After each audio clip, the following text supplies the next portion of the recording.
সম্পাদ্য number হচ্ছে 2, সম্পাদ্য 2 আট করব। আচ্ছা, তো এখানে কী দেওয়া আছে? 2টা বাহু দেওয়া আছে। কয়টা বাহু? 2টা বাহু এবং কোণ। এটা 39/7 সম্পাদ্য 2। তোমার এখানে 2টা বাহু দেওয়া আছে, এ এবং একটা ডি। তুমি একটু জুম করো। এ এবং ডি এবং একটা কোণ এক্স দেওয়া আছে স্যার। তাহলে এই জ্যামিতিটা আমরা আঁকবো। তো এখন এই জায়গাটায় 2টা বাহু যেহেতু দেওয়া আছে, এখানে মাপ দেওয়া নেই, তো আমরা মাপটা একটা 5 সেন্টিমিটার, একটা কত সেন্টিমিটার? একটা 5 সেন্টিমিটার রাখলাম। আর একটা হচ্ছে 2 সেন্টিমিটার, আর একটা বাহু কত? 2 সেন্টিমিটার রাখলাম।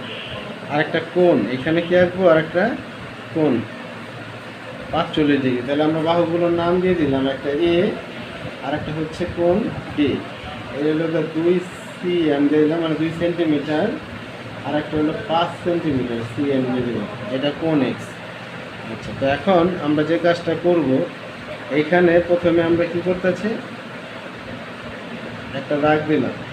প্রথমে আমরা এইখানে বি একটা রেখা নেই, কি নিলাম? বিই একটা রেখা নেই। এই বি রেখা থেকে আমরা যে কাজটা করব, এ এর মাপ নেব। কার? এ এর মাপ নেব। ওকে, কি করলাম? এ এর মাপ নিলাম। মাপ নিয়ে এই বি অংশ থেকে, খেয়াল করছেন আপনারা সবাই? আচ্ছা, এখানে এ এর মাপ নিয়ে সি এর অংশ কেটে নিই। কথা ক্লিয়ার? এখন এই জায়গায় আমরা একটা কোণ এক্স আঁকবো। কি আঁকবো? কোণ এক্স আঁকবো।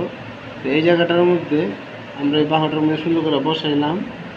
এখন আমরা এখানে নিচে দেওয়া আছে যে 10, উপরে একটা মান দেওয়া আছে, নিচে একটা মান দেওয়া আছে। নিচে 0 আছে এক জায়গায়, উপরে আছে 180।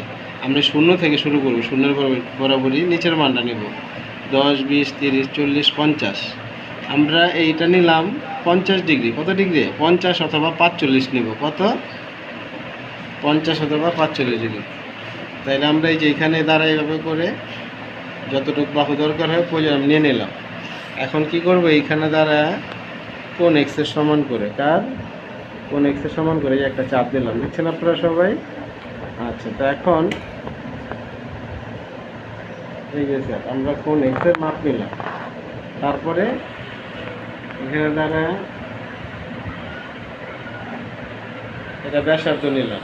এই ব্যাসার্ধটা এখানে দ্বারা এভাবে করে এটা কাটলাম। দেখছেন আপনারা সবাই? এখন এই জায়গাটার ভিতরে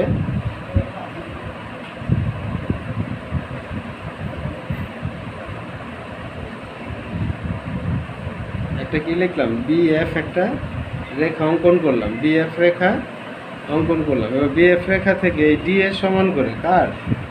এই ডি এর সমান করে 2 সেন্টিমিটার এই মাপটা এখানে দ্বারা এখানে এই বিএফ রেখা থেকে যে কাটলাম, কার অংশ কাটলাম? এটা ডি এর অংশ কাটলাম। কার অংশ? ডি এর অংশ।